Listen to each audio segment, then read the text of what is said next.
महर्षि वाल्मीकि द्वारा रचित रामायण में मर्यादा पुरुषोत्तम श्री राम के बारे में वर्णन किया गया है। रामायण की मूल कहानी तो ज्यादातर लोग जानते हैं। इस कहानी के अनुसार अयोध्या के राजा दशरथ के पुत्र श्री राम, लक्ष्मण, भरत और शत्रुघ्न थे।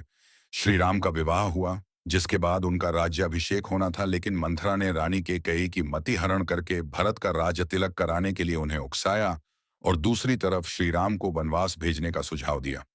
राजा दशरथ ने कैकेयी को दिए वचन की वजह से श्री राम को वनवास भेज दिया। श्री राम के साथ माता सीता और लक्ष्मण भी वनवास के चले गए।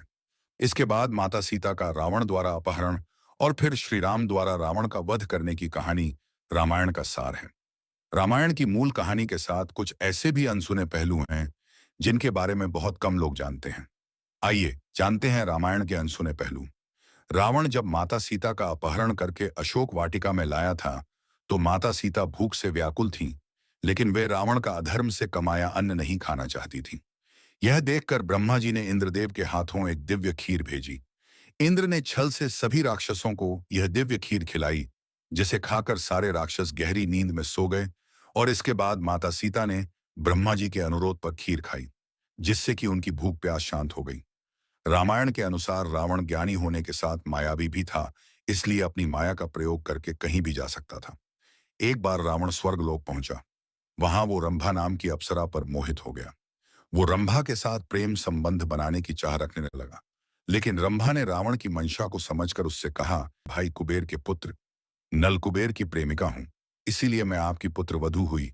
लेकिन रावण ने रंभा की एक नहीं सुनी और उसके साथ दुराचार किया।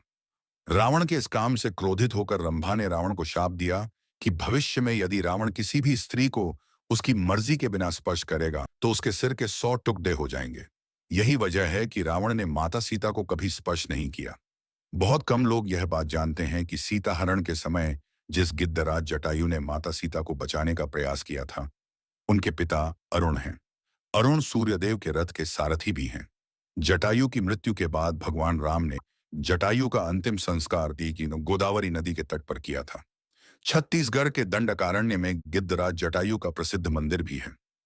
आपने अक्सर सुना होगा कि लोग कहते हैं हिंदू धर्म में 33 करोड़ देवी देवता हैं, लेकिन रामायण के अरण्यकांड के 14वें सर्ग के 14वें श्लोक में इस बात का उल्लेख किया गया है कि केवल 33 देवी देवता हैं, जिन्हें आमतौर पर 33 कोटि के देवी देवता कहा जाता है।